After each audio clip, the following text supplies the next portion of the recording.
Hi guys, and welcome. Welcome to Basha High School here in Chandler, Arizona. My name is Bill Sandillo. And you know, for 15 years, I've had the privilege of playing and coaching with some of the best players and coaches in this industry. You know, the hardest thing to do in baseball is to hit a baseball. Round bat, round ball, solid contact. But you know, some of the best hitters only succeed 30% of the time. In this video, I will not only teach, but I will talk about everything you're going to do and need to be a successful hitter. I learned from the best. Here's your chance.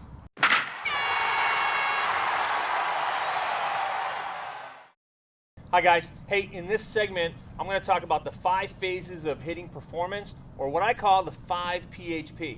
Now, I often say there's a lot of things to do in baseball, but you got to be well prepared. In this first phase, I always look at preparation. What are you doing on field? What are you doing off the field? How's your on-field, off-field training? Do you have a positive mindset? I think you need all those things. When you start training to be a great athlete, to be a great baseball player, you need to prepare well. So the first phase is always preparation, okay? Get your off-field training in before you step on the field. Get a positive mindset and make sure you learn a lot on deck, because we're going to talk about that in a little bit. Let's recap the preparation phase. Listen, it's what I talk about. You know, if you're not doing your preseason training on and off the field, which means, you know, getting your hitting in, doing your hitting either with a personal trainer, studying film, recapping your at-bats, doing your preseason, you know, training on and off the field is going to be so key. I mean, preparation is really about just being prepared, whether that means your foundation is off, your plane is off, and maybe you need to get stronger. I mean, that's all your preseason preparation, okay? Having that positive mindset. I always talk about there's always 2 guys in you. There's a confident player and this non-confident player. And the non-confident player always comes out in pressure situations. So you really got to work on that non-confident player. The confident player is that guy who's, you know, heading the count.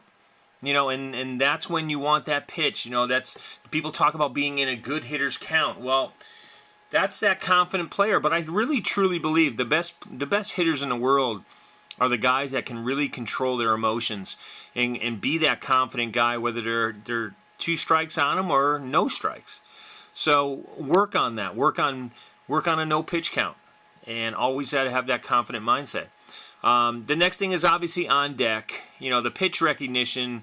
You know, when you're studying a pitcher, I mean, really that's what really counts. Is the other guy on the mound is the guy that controls the tempo of the game, and you know, what works for one is going to work for somebody else. And I always say to my guys, listen, you know, if you want to be in somebody else's at-bat, if you want several at-bats, you know, more than 3, you know, that's the average per game for a 9-inning game. If you want 12 at-bats, put yourself in everybody else's at-bat, and what would you pick here? What kind of pitches would you look for? And then, you know, obviously, you know, that helps with preparation and studying pitchers and being prepared. So you go to the plate, and the first time you see his curveball is not when it gets thrown to you, but when it gets thrown to somebody else. Okay? So that's our first phase preparation. Now, the second one is setup. We talk about a lot about foundation. We're going to talk about that a little bit later on, but we're going to talk about foundation and routine. Okay? Do you have a good routine as you set up, as you get into your stance? I often say to kids, listen, if your swing is bad, it's because we got to start at the beginning. We got to work on our setup. Get that figured out, and then everything else kind of falls into place. Okay, so recapping phase 2, you know, the setup phase. You know, we talk about as you step into the batter's box, what's the first thing you do? Well, hopefully you're placing your back foot in, or then your front foot in, and you're establishing your good setup. And I always tell people, you know, work from the ground up. You know, that's the first thing that's going to go in the box. But before you step in the box, you know, make sure the umpire knows that you need time to set up. And, you know, I tell my students and I tell my teams all the time, you know, this is one of the few opportunities in a baseball game where you have the opportunity to be very selfish. You know, there's not a lot of times in a team sport that you get to be selfish and you get to think of yourself. Well, pitching is obviously one of them, and hitting is another. There's not 9 guys in the box at the same time. There's only one. So have a good foundation. Work from the ground up. Get your stance. Get on your numbers. I always tell people, know your numbers. Know how wide you can be to get into your, absolute balancing position, and making sure you have a good foundation that can sustain your swing. Having that good setup is something that is imperative, but more importantly, it's something that you can do and perfect. It has nothing to do with anything else other than making sure that you're set up, you have a great balancing position, your foundation is solid, and you have a great pre-pitch routine. Now, the pre-pitch routine, is the same every time. You don't deviate from that. So every time you step out of the box and then step in, I always tell people it's like a brand new at-bat. The next pitch could be the one that you're going to swing and hit. So every pitch is a new at-bat for you. And you got to take it like that. So when you're going through your phase 2 setup phase, think about it. Think about that. Think about that, your pre-pitch routine, and that every pitch is a new at-bat. And once you get your setup down, then everything else from there just moves forward. Now, the third one I talk about is the action phase of your swing. Okay, now the action phase is, your rhythm, how you set up. Do you have a start and a finish to your at-bat? Okay, and of course we're going to talk about load and rhythm. That's all about your action phase. Okay, so let's talk about, recapping the action phase of your swing, or phase 3. Okay, I always tell people you got to have a good start and finish to your at-bats. You got to create a good rhythm and create some movement in the box. And, you have to load and trigger for power. But, the action phase of your swing is where really the nuts and bolts of your swing come together. It's where, you have that pitch in your mind, you see it coming, and, now you're starting your swing. And we always talk about having a start and finish to your at-bat. So when you step in the box, and we talked about this in the setup phase, in phase 2, have a start to your at-bat. So as soon as your feet hit the box, are you in some sort of rhythm and movement? We call it 2.0 when you line up the bat and with the release point of the pitcher, and then you start your movement when he starts his. That's the start of your at-bat. That's the start of your action phase. And then the finish is obviously, did you swing the bat or did you take the pitch? Because we know this from our phase 2, that once you step out of the box and step back in, it's a brand new at-bat, and you got to start again. Again, have that start and finish to your at-bats. And, create some movement, have some rhythm. Rhythm makes you relaxed. It makes you want to swing the bat, and it just gets you in that mood to make sure everything fires at the same time. And then think about this. Some of the best hitters in the world make sure that they get back, they load for power, they trigger their hands up before they swing. We always know, we've heard many coaches say this, you got to go back before you go forward. Well, the good hitters that are really have a great foundation, they don't have to go back that far. They sometimes are in a preload position, but when you get back to your 60-40 split, meaning your 60% is always back and 40 is always forward, you're in a great launch position. And you've heard other coaches say that. So, phase 3 action, just to recap, have a good start and finish, create movement, have some good rhythm, make sure you load for power, and take a great swing. The fourth phase we talk about is your result phase. Okay, now the results, they vary, because a lot of guys like to go off, hey, I went 3 for 4. Well, you could have hit the ball 3 times really hard and got no hits. Okay, so that's not the results we're looking for. But guess what? In the result phase, I really care about swing path. Do you have quality swings at the pitches you want to hit? Okay, did you make solid contact? Did you put the ball in play? And then, of course, what were your results? I think we have to really dissect that to understand that section. Okay, so let's recap phase 4. That is your result phase. Okay, we talk about swing path. Okay, We talk about having what is called a one-piece swing as compared to a two-piece swing. Did you hitch your hands down before you went back up and went to the ball? We try to have no wasted movement. So that swing path that we talk about in the result phase is, did your swing get to the ball, get through the hitting zone? Did it stay on plane? If it stayed on plane longer, you have a greater chance of hitting the ball. But did it get on plane early? And did you have no wasted movement? And again, because you hit the ball, what were the results? Was it a ground ball? Was it a flat ball? Did you roll it over? Or did you hit it 400 feet? I mean, these are all things you have to analyze when you talk about the result phase.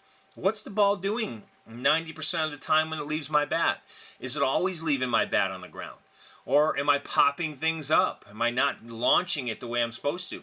These are all part of phase 4 and part of your result phase. Also, did I take quality swings? Obviously, swinging at the right pitch makes a huge difference. A lot of young hitters fail because they fail to swing at pitches that they can handle really well. I know a couple guys that if you can't hit the inside pitch but you're trying to swing at it, it's not going to do any good if you hit it. There are some pitches where you just shouldn't swing at until you can perfect that part of the plate. Okay? Have solid contact. Evaluate that.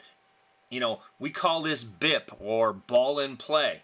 Was the contact I made good contact, or am I just not hitting it that hard?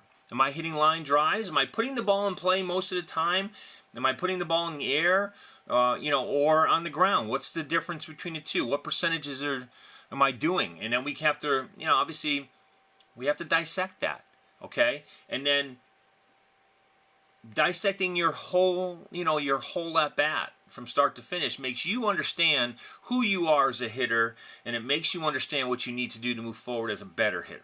And then the fifth phase and the final phase is quality at-bats. What was your at-bats like? Did you take your best swing? Were you looking for your best pitches? Always about evaluation. So the fifth phase is always about evaluation. After every game, make sure you're writing down what you did. If you don't know what you did, you got to figure out for next time, maybe even the next pitch. But we're going to talk about that in another segment, okay? And the last thing I want to talk about in this segment is we use an acronym here at Predator called HTSAW, HTSAW. And really what it stands for is hips, torso, shoulders, arms, and wrists. That's the kinetic sequence of the swing. So if you break down your swing, and we often use Albert Pujols as an example. If you watch his swing, he has that kinetic breakdown. Okay? His hips, torso, shoulders, arms, and lastly his wrists. Phase 5 evaluation. Let's go ahead and recap that real quick. Obviously, in phase 5, it's the evaluation phase. We have to have quality at-bats. You have to make sure at the end of your evaluation that you took quality at-bats. Now, what does it mean to have a quality at-bat? Well, if you hit a line drive to the shortstop and he made the catch, that's a quality at-bat. You put the ball in play, you hit it hard, and somebody made the out. That doesn't mean it's not a quality at-bat. It doesn't show up in the box score as anything positive, but you know something? It does if you're evaluating yourself. Make sure you write things down. I used to keep track of all my stats. As a hitter, I wanted to know where I was as a hitter, not because I was vain or conceited or I wanted to hit 300 and throw it in people's face. I wanted to know where I stood on certain pitches. Was I a better hitter at 0-2 than I was at 3-0? And if I was, how come? I always wrote things down. I hit the ball, on the second pitch. It was a fastball. I'm always swinging at the second pitch curveball or the first pitch curveball. We got to write things down and know that stuff, and then dissect that to know who you are. Take good swings in the best pitches. Okay? Take good swings at the best pitches and hit what you can hit. And it goes back to what I was saying in the result phase. We have to be really good at certain things. To have great results, you got to be really good at things. And that means swinging at the best pitches for you. If you cannot hit a pitch that's high and away, then don't even swing at it when you see it. Even if it's a strike, don't swing it at, because again, you're not good at that pitch, and nothing good's going to come of it. Obviously, the acronym, we talk about hit saw. We talk about hips, torso, shoulders, arms, and wrists. That's part of your evaluation phase. So if the kinetic sequence of the swing is there, and you can watch that in video, and you watch it, everything's firing off like dominoes, then that's a good thing. Then you know you're on the right track, and then you got to evaluate, your at-bats. Was it quality or not? And the great thing about evaluation is that you can dissect it as far as you want. As long as you're getting better in the end, and that's helping you, then you need to keep doing that. Okay?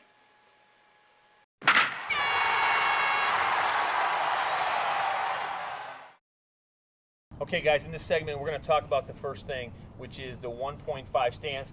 I have Justin, who plays for our 16U team here, and he's going to kind of demonstrate some of the stuff we go through. So I often talk about 1.5 stance because I like to work from the ground up.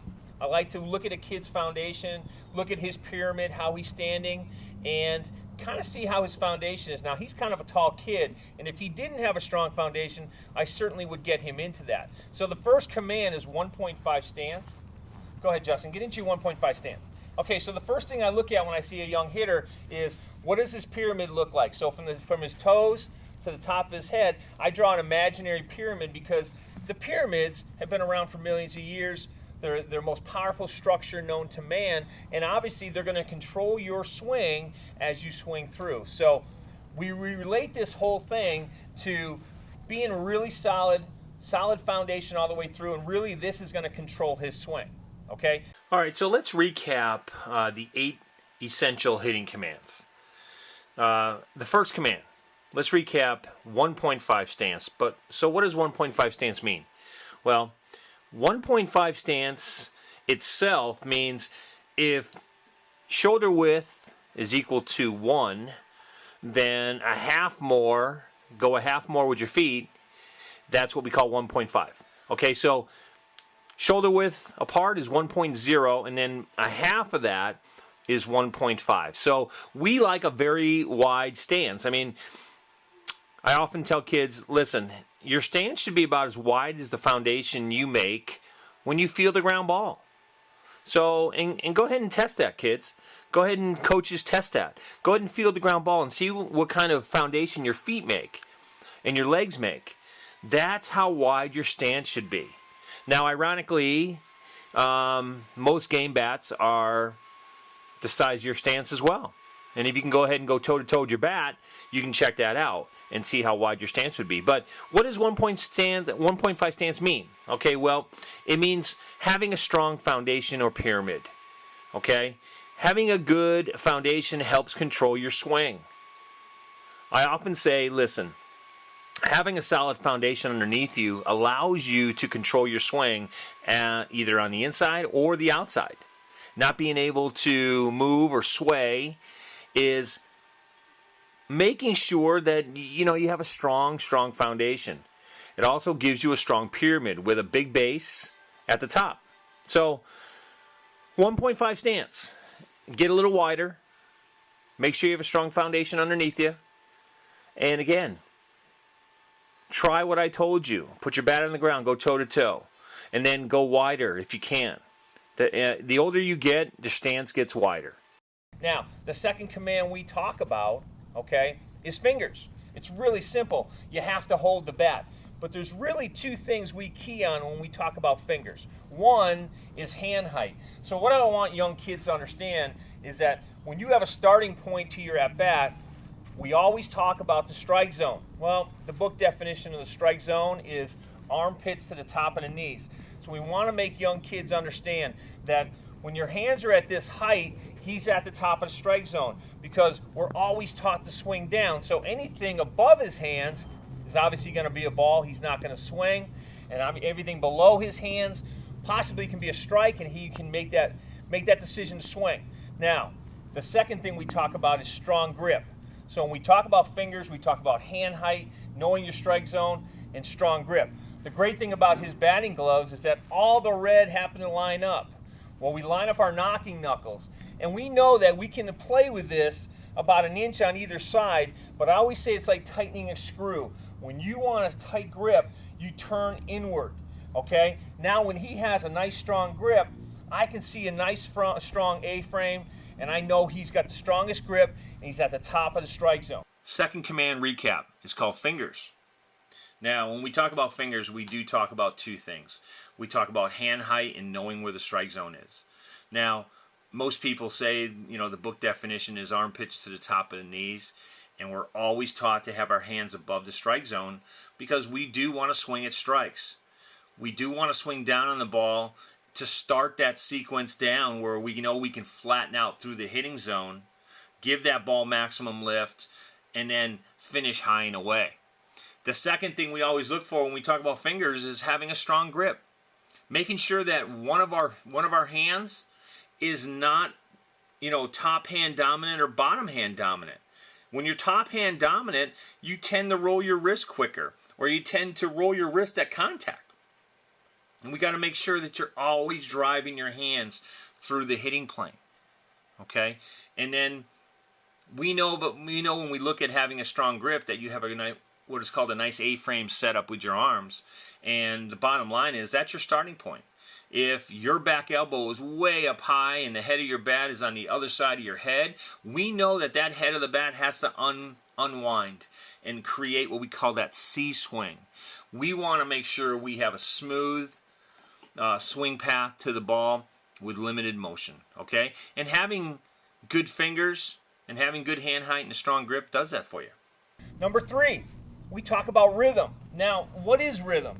If I ask a lot of kids what rhythm is, we always relate everything to music, okay? Dancing, trying to keep a beat. Well, baseball is the same way. When we're up there hitting, we have to move to our own beat. So we always say rhythm equals movement. So for you guys, for young kids, I want to see kind of them to create some sort of movement, okay? So show me some movement, Justin.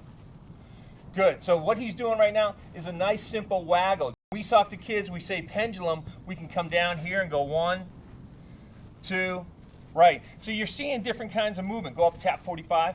Good. So there's all types of movement you can have leading up to your swing.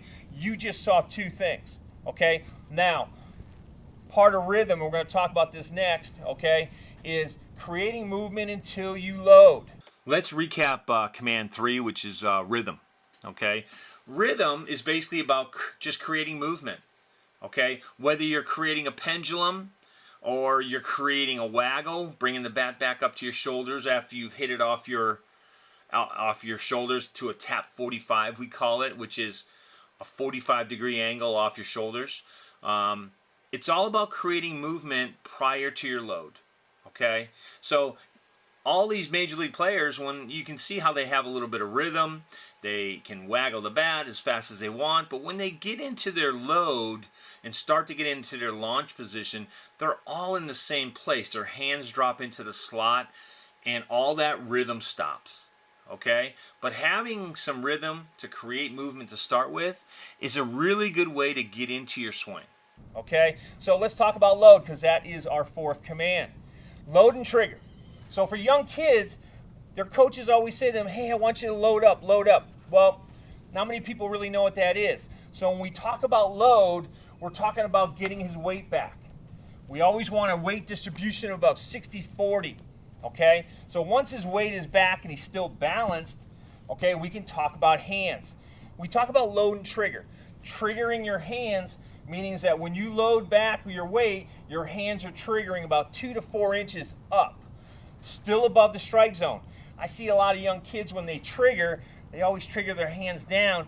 Now we talk about that strike zone. Now you got kids trying to swing up at the ball, okay? We don't want to do that. So we always got to be aware of where our hands are at the top of the strike zone and when we load and trigger. Okay, so let's recap the 4th command, which is load. And when we're talking about load, we, for the younger kids, we also want to talk about trigger. And for, the older kids, we want to talk about trigger with that. But when we talk about the younger kids, we talk about load or load up. We talk about getting your weight back, okay? Some people like to stay in the middle, which is at a 50%. But we know when you're going to come forward, when you stride out, even when you no stride, some weight's going to come forward. And if you break that front knee all the time, then you're what we call a front foot hitter. So we want to make sure we get our weight back 60, 40, 60% back, 40% still forward, and have that kind of weight distribution. Okay? Make sure when we're triggering our hands, again, when we teach young players how to hit, we don't use the word trigger. We use just load. That refers to your hands and your weight getting back. But as you get older and start entering high school, we talk about triggering your hands about 2 to 4 inches up as you load your weight back. Okay? Again, limited movement, not moving so much so you're not screwing up your swing path. Okay? And always, always, always making sure that when you do decide to swing, after you've been loaded up, you swing hard. The fifth command is stride. Now, I often ask young kids, what do we use stride for? And the most common answer I get is power. But the bottom line is, we load for power. If we can load at 100%, we don't need stride as power. But what a lot of kids should use stride for is balance and timing. Okay, so when we say who we're trying to time, we're obviously trying to time the pitcher. He's got the ball, he has the tempo, we have to time him. So balance, so when we stride out, go ahead Justin, show me a stride. Good, now when he strides out, we want him to stay back, and he's always got his heel up, and he's in a nice balancing position, his hips aren't open, he's ready to explode. Okay, I see a lot of young kids, when they stride, they come forward and they start moving their hands, their hips start opening, now you're losing power. So we talk about that power thing. So when you stride, make sure you're balanced, make sure you use it for timing, because you want to time that pitch before you unleash your hips. Fifth command, let's go ahead and recap stride. Okay? Really simple. I ask a lot of kids, why do you stride? And, obviously the number one answer with young kids who really don't understand their swing too much is I stride for power. Well, we know in the fourth command we talk about load. We know that loading for power is the way to go. So you can't stride for power as well. So why do we stride? Well, it's really simple. We stride for balance and timing. Okay? We want to time the pitcher's pitch. We want to get his tempo to his release. We want to make sure that we understand what that pitcher's doing, and we have to time him. But more importantly, when that foot comes down, am I balanced? Or am I shifting forward? Am I continuing to move my head forward? Because we don't want your head to move once your foot's down. We want you to stay balanced the whole time. And this is why good off-speed pitchers get good hitters out of balance. And really it's all about that, getting somebody out of balance. The pitcher's always going to win. If the hitter stays in balance and gets his foot down, it doesn't matter if it's an off-speed pitch or a fastball. And as long as he keeps his hands back, he's always going to be in a place where he can hit the ball. Okay? So, recapping stride, it's really simple. We stride for balance and timing. Okay? And we don't want to lose power. And when you shift forward and you're fooled on a pitch, that's when your hips can open up too early and you definitely lose power. The next command is called swing down. Now, we talked about this earlier. You can only have your hands at the top of the strike zone, and if you're going after a pitch in the strike zone, you have to swing down. There's no other way, okay? So we're going to swing down at the ball. But you hear coaches saying, get your hands to the ball, get your hands to the ball. Well, that's one of these myths in baseball. Don't do that. What we want to do is keep your hands inside the ball. But first thing you want to do before you swing down is make sure that your front elbow is going inside, and then your hands are going inside. Head of the bat stays up. Get to the contact zone. Now you're moving your hips through. Good, strong finish. Okay, so let's start with the sixth command recap, which is swing down. Now, when we swing down, we always want to make sure that our initial movement is down. So I would imagine that any pitched ball, whether it's at your knees or your belly button or at the letters, because your hands are above the strike zone, we're always going to start our swing in a downward motion. Okay? I always tell my students, listen, the first thing you want to do is elbow inside the ball, and then butt of the bat inside the ball, and that's how you initiate your swing down. Now, once you get on plane, okay, then your swing's going to level off, and you're going to start entering the hitting zone. Okay, but you have to make that initial movement to swing down. That front elbow is going to come in nice and tight. Again, the butt of the bat's going to stay inside the ball. And the most important thing about swinging down to understand, and again, the initiation of the swing, is to keep the barrel of the bat up. Okay? As you initiate your swing, keep the barrel of the bat up. Most coaches think somebody's uppercutting because they think, that the swing is coming through because they're not keeping their barrel up. If you keep the barrel of the bat up and as you swing down and make that initial movement, then your bat will level off on plane. If you make your bat really flat, then it's going to get on plane too early, which can cause you to hit around the ball, or what we call cast the bat, and we don't want to do that either. Okay, so make sure we control the head of the bat as we swing down. And that'll bring us to our next command. What you're seeing on the backside here is what we call pivot weight transfer. Okay, Justin, show me pivot weight transfer. Good, that action right there. Now the problem with pivot weight transfer, especially in young kids, is that there's coaches out there that call that squish the bug. That's one of those other myths in baseball. We don't want to call it squish the bug. We want to be able to transfer enough weight into hitting zone as we want. If you go ahead and squish the bug, give me it open all the way, Justin. He's all the way. Now if I tell him to hit this outside pitch, he's not going to be able to, because his hips are going one way and his bat's going to try to reach this pitch, which is going another. So when we talk about pivot weight transfer, we talk about getting this back knee, back foot to the ball, okay, and then driving through, okay? Okay, so let's do 7th command recap. It's called pivot weight transfer, or what we call PWT.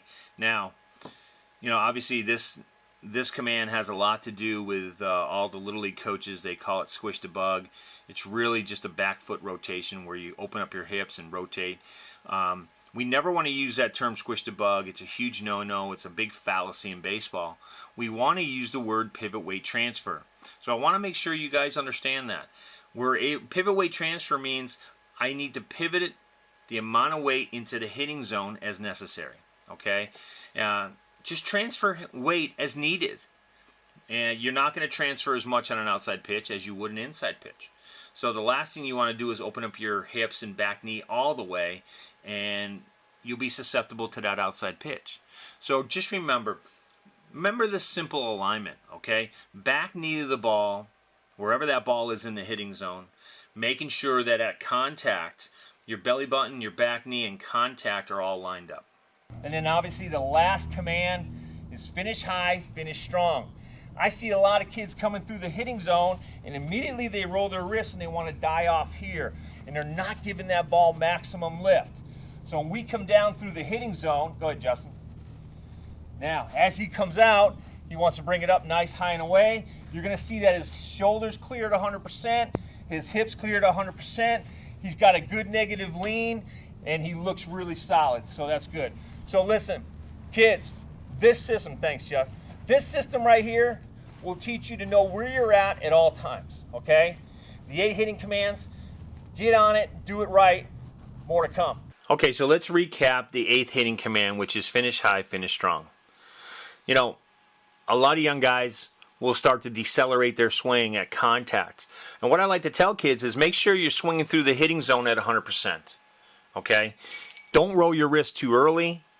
Don't roll at contact. Making sure you're driving through in a nice high and away finish. Okay, you're making sure your hips and your shoulders should clear at 100%. And we always say hit against your front side. So have a firm front side. Create what is called a negative lean. That'll give that ball that maximum lift out of the hitting zone. Okay. Now you have a solid foundation from what we've talked about in the first command. So this is going to create solid balance as you swing and as you finish your swing, okay? And so make sure you're finishing high, make sure you're finishing strong.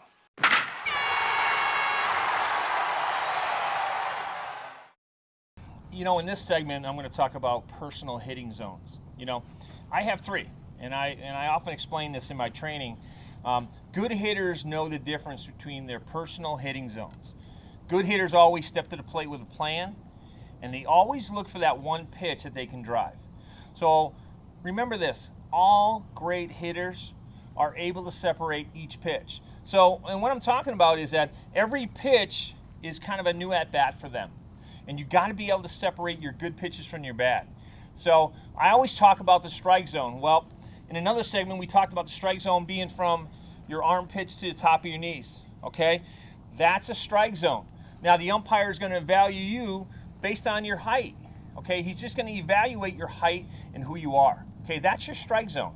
That could be the umpire's strike zone. Is he low ball caller? You know, you got to adjust to his strike zone, okay? We call that his strike zone. Now, we also call this for hitters the hitting zone. This is 2 or more zones that you like to hit in. So when I try to get my guys to understand is that there's always 2 zones that you like to hit in. There's an A swing and a B swing, okay? And we're going to talk about that. So your hitting zone consists of those 2 zones, your A swing and a B swing. Now, your hot zone is your favorite zone to hit in. So I ask a lot of guys, if you knew what pitch you liked the best and you went to the plate knowing that, wouldn't you want to look for that pitch every time up? Well, the answer is yes. And that's what hitting is going to the plate prepared, knowing what pitch you can handle in the area of the plate you can handle, and actually seeing it and executing. Okay? Now, major league hitters, I often say it's about learning several languages. In baseball, you got to speak a couple languages, and we got to talk the language of your hitting zone. So if you like those pitches high and away, high and outside, and that's one of your favorite pitches, but you hate low and in, well, guess what? Sooner or later, a pitcher's going to know that, and they're going to exploit that, and they're going to get you out every time. That's why you got to be able to hit that pitch. You got to be able to hit this pitch well.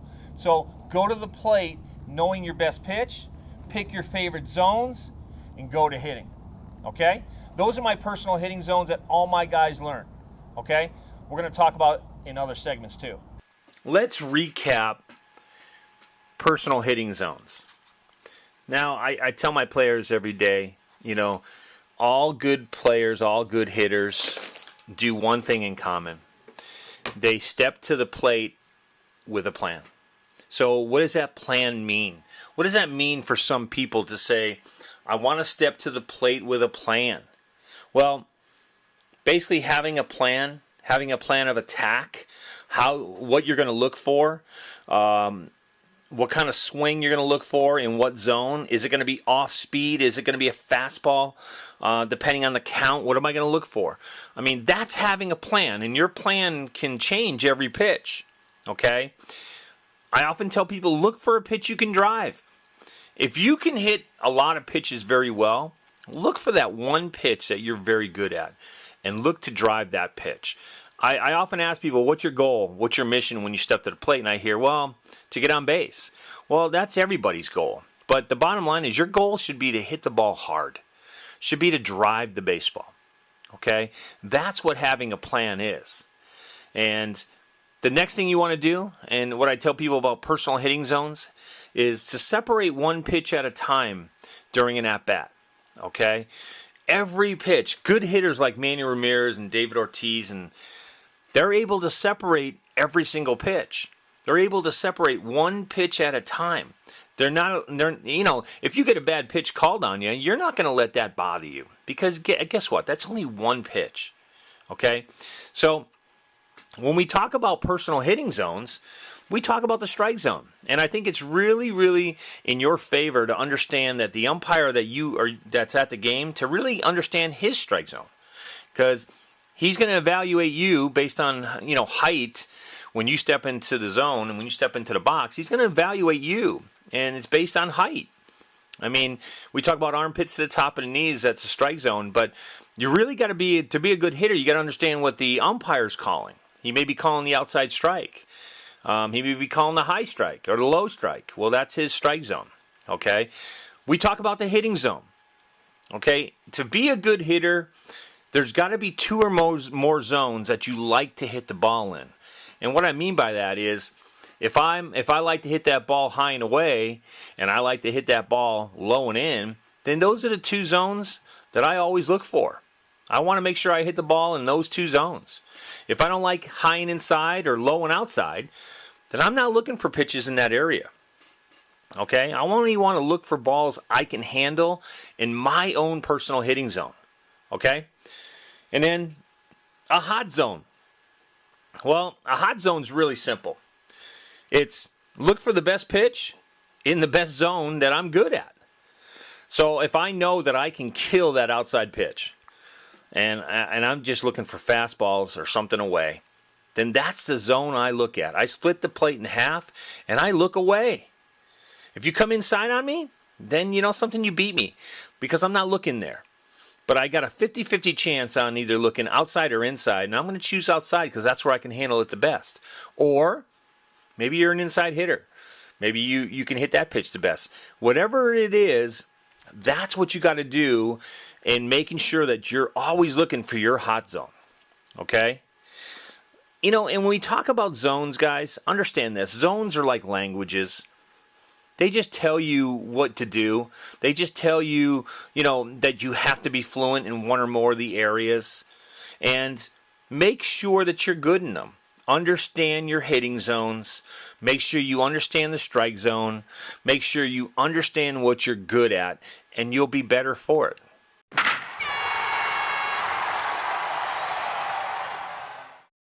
Let's talk about hitting vision and quadrants. Okay, the one thing I like to talk about with my students is visual tracking. You know, Major League Baseball players, they actually train this way. You know, the Mets have a program, the Red Sox have a program, and basically what they do is they work with their hitters on visual tracking. Now, what does that mean? So let's talk about soft vision for a second. Now, and there's a difference between soft vision and hard vision. So let's talk about soft vision. Soft vision means to focus in on the pitcher and see everything around him. Okay? Now, you're focusing on the entire pitcher. That's soft vision. Being able to look out in the mound and seeing the pitcher and everything he has around him. Okay? Now, hard vision means you're only focusing on the pitcher's arm slot or release point and then blurring out the rest of them. Now, I know it's hard to do, and I always tell guys, listen, this is something you have to train. So when you're seeing a pitcher here and he has a different release point, which may bring his arm out, we have to key on this area. But so many times we like to focus in on the pitcher raising his knee and kind of see that whole thing. We don't want to do that because we only have a brief moment in time that we can actually see this. You know, when I played pro ball and I worked in pro ball, there were pretty fast guys there. When you're throwing 95 miles an hour, you have 0.7 seconds to actually pick up this thing to hit. Okay, so what that means is you really got a hard vision, a solid release point, and then watch that ball come in all the way. If you go ahead and use soft vision, and again, these are for my older guys, we want to teach them going into college that soft vision means seeing everything, and hard vision means keying in on that release point. Okay, so let's recap hitting vision in quadrants. Okay, so I like to work on visual tracking, and when we talk about visual tracking, you know, obviously seeing the ball is so very important. I talked to a lot of major league hitters in my lifetime, and the first thing they say is to be a good hitter, you got to be able to see the ball. Now, obviously it's pretty standard. Otherwise, you wouldn't be playing baseball if you couldn't see the ball. But what they're really talking about is being able to see an area that the pitcher releases the ball from. Because you can't see a release point. You have to just see an area that pitcher releases from and then be able to see it all the way in and track it all the way in. Now, I often use the term soft vision, and I didn't know what that was until I got into pro ball, where soft vision is, you know, seeing the entire pitcher and things around him. I used to see the pitcher as a whole person, and then I used to try to see the ball where it would come out if he was hiding it. And then I learned from time and working with different hitters that there's another term called hard vision. And hard vision is being able to key on a pitcher's release area to pick up the pitch more quickly. And obviously, you know, when you're talking about Major League Baseball, you know, they only have 0.7 seconds to pick up the ball. So you really need to see an area quick. So that's why vision really comes into play. And you got to be able to hard vision something to be able to track it all the way in. Okay? So, make sure that you're not looking for the pitcher going through all his motions, but make sure you're keying on an area where you can just track it all the way in.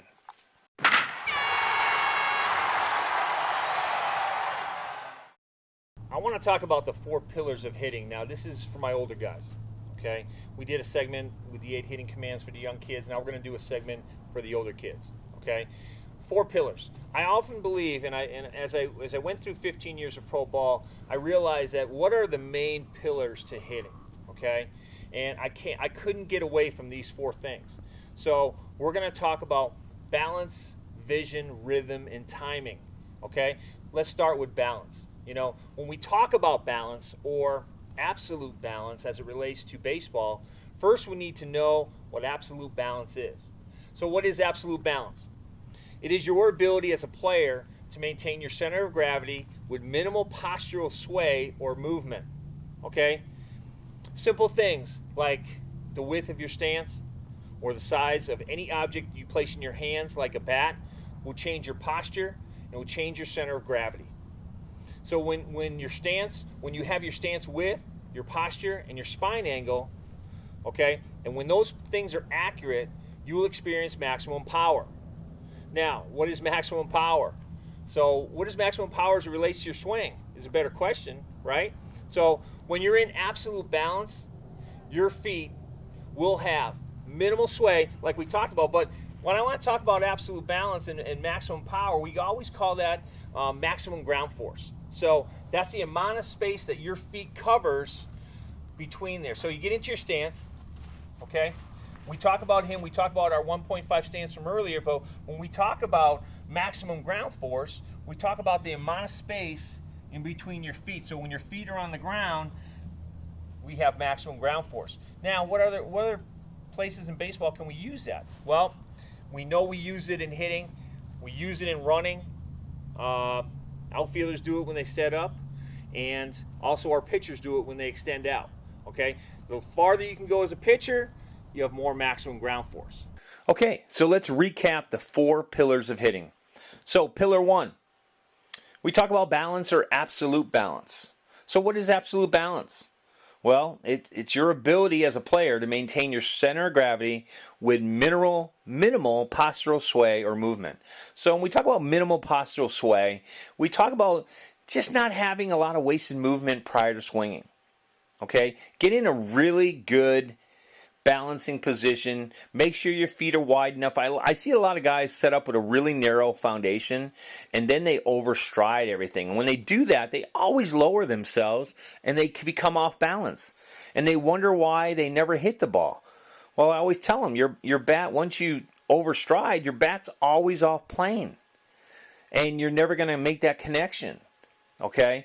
But having that balance or absolute balance, is obviously understanding what is maximum ground force.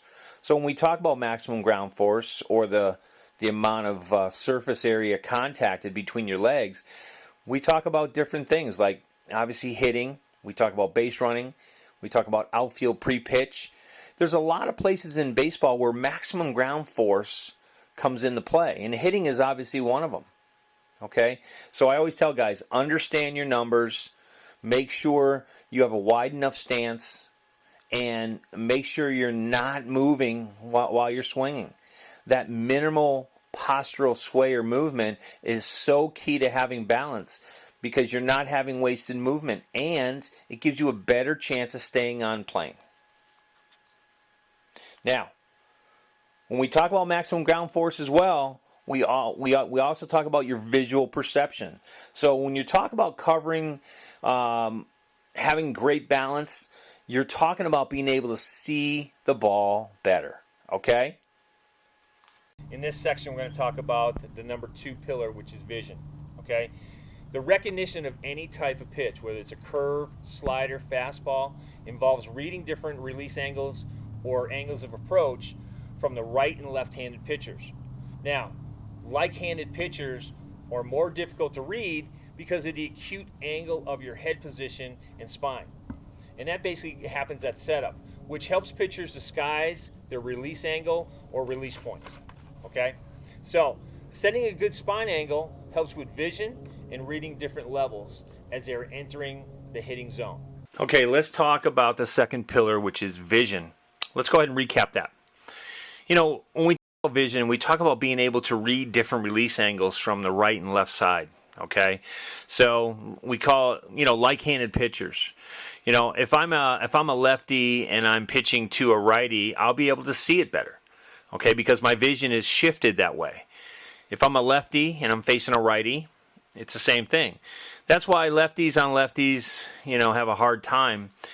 And righties on righties obviously have a hard time if somebody drops down because they have a different angle. And, you know, usually the angles are moving away from a righty or a lefty if you're like-handed, we call them. So make sure that, you know, when you're talking about vision, that you're creating a good spine angle because your head tilts automatically. And it'll help you with reading different levels as they are entering the hitting zone. Okay? Obviously, we're pitching downhill. The ball is sliding across the strike zone, and with your head leaning in, you'll be able to read different levels as it happens. Okay, so pillar number 3 is rhythm. When we talk about the importance of having rhythm in your swing, we talk about having some type of movement prior to your load and your trigger. Now, we talked about that in the 8 hitting commands because just like in adults, just like when we're trying to hit at the highest level, we still need to have rhythm. We still need to load and trigger before we swing. So when you're in rhythm, you're in a relaxing part of your swing prior to actually swinging.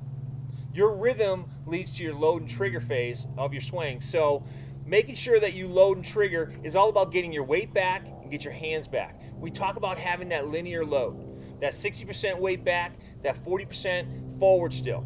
Okay? So when we trigger our hands up and back. Okay? Making sure we're in a good launch position. Now remember, we have to maintain all our 90s. Okay? That's our 90s in our elbows and our 90s at our wrist. And we'll talk about that in a little bit.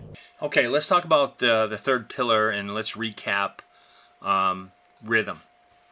Okay? Just like everything else, we have to have some type of movement prior to loading and triggering. Maintaining our 90s. When we talk about our 90s, we talk about the bend in our elbow and the bends in our wrist. Okay? Those are the 90s that we're talking about. When you start to swing and you extend your arm or create an arm bar, that means you didn't maintain your 90, and that creates a long swing. Okay, so having rhythm really has a lot to do with maintaining certain things prior to swinging. Before you load and you trigger, have a little bit of rhythm, maintain your 90s, and basically you're setting yourself up for the next stage of your swing. Good. Now, in pillar number 4, we talk about timing. So when we talk about timing the baseball, we are really talking about no wasted movement in your swing. And that's prior to contact. Okay? Having that one-piece swing allows hitters to stay on plane longer throughout their swing and into the hitting zone. With timing, I always say don't be late to the dance. And I always say don't be late to the dance with your swing. Okay? We can always be late in other areas, but you can't be late with your swing. You can't be late on an inside pitch, and obviously when you're trying to hit 95 on the outside, you better not be late either. Okay? So if you cut down on wasted movement and go directly to the ball when you swing, that's what coaches consider having a nice, short, compact swing. When you have a two-piece swing, it means that something has happened in your bat or in your swing plane prior to swinging at the pitch or prior to making contact. Now, the great thing about timing is that you stay on plane longer. Okay? You'll have a greater chance of hitting the ball with much more solid contact. So let me say that again. The great thing about timing is that if you stay on plane longer, you'll have a greater chance of hitting the ball with much more solid contact. And honestly, hitting is not only a contact sport, but it's a pure contact sport. Okay? So remember, players, don't get caught up in always wanting to pull the baseball. A lot of young players today do that. They get caught up in this whole thing is that I need to pull the baseball. The great thing about a baseball field is it's built like a V. Okay? It's built like a V for a reason. The hit to right is the same as the hit to left. with different variables thrown in, like throwing distance to the base. I often tell my righties, listen, I would rather you go to right center field gap because the field is built this way. It's a series of left-hand turns, okay? The guy will have a longer throw to 3 that way than a base hit to the gap in left field, okay?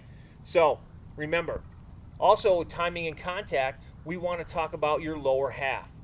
What must you be doing while your upper half is swinging? I call this having a pro lower half on the bottom half. While your upper half is making sure that you're swinging to the ball and through it, you have what we call a pro lower half. This allows the hitter to be balanced at contact and create maximum ground force as he swings.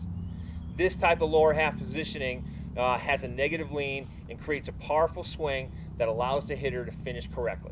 Let's recap the 4th pillar, which is timing. Okay, everything is about timing. Baseball wouldn't be baseball unless we hit the ball. So when we talk about having a one-piece swing, we really are talking about having no wasted movement while you're swinging or while you're beginning to swing. Okay, having that one-piece movement allows you to eliminate wasted movement. Really simple. Having a 2-piece swing, and you got to be really good at it. Obviously guys that have been playing for 30 years can have a hitch. That means bring their hands down and then get them back up again before they swing. That's what we call having a 2-piece swing. Any kind of movement up or down or somewhere else prior to swinging at the ball. Okay? Getting off plane and maybe getting back on plane is really a 2-piece swing. And we know especially in young hitters, we want to teach that one-piece swing. We want to be able to cut down on wasted movement and let them develop into the hitter they're going to be on. So try to stay on plane longer. It creates more solid contact. Having what I call having a pro lower half allows hitters to be balanced throughout their swing. And when I say having a pro lower half, it's about getting your back knee down as you're driving through the ball and maintaining your balance. Okay? Guys, listen, I hope you liked this video. I hope it was educational for you. I always say I've been in this game a long time. I've been coaching for over 20 years, okay? And I've met a lot of great hitters along the way. And the great thing about hitting is that it is the hardest thing to do. So I want you to keep working at your craft. Keep swinging every day. Keep getting the best training and get the most information out of you. And hopefully I'll see you in the big league someday. So thanks. I appreciate it. Check out my video, and we'll talk to you again real soon. Thanks. Guys, thank you for watching this video. Go to my website for more information on hitting and other stuff. Go to PredatorUSA.com or call me directly at 602-763-4408.